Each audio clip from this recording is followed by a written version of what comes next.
Hello, I'm Councillor Alexander Amon, Chair of the Transport Committee at Richmond Council.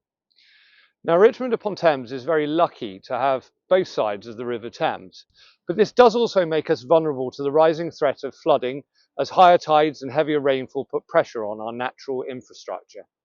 As many of you are aware, the Richmond to Kew towpath, which is just behind me, was closed due to the collapse of a section of the towpath on the 19th of October this year. Now, since then, our engineers have been working diligently with specialist contractors and also with outside bodies to investigate the cause and to explore both temporary and permanent solutions to this issue. However, as you can see, working on the banks of the Thames is constrained and incredibly complex and will therefore require a significant amount of expertise, time and financial investment. We think this may be a multi-million pound repair. The collapse was likely caused by a combination of high river levels and high winds on the day in question. And to ensure everyone's safety, fencing has been installed a good distance from either end of the affected area.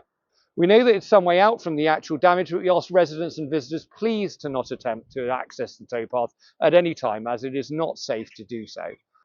The immediate priority of this council was to secure this location, but now our attention is firmly fixed on the implementation of repairs to reinstate this important asset.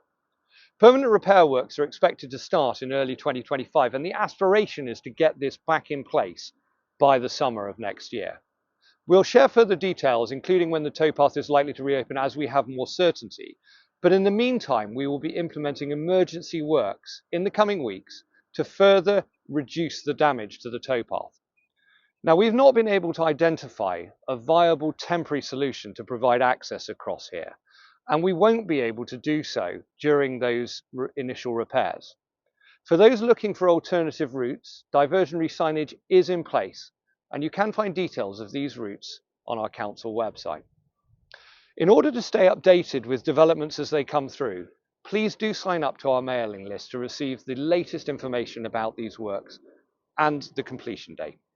In the meantime, let me thank you for your continued patience and understanding.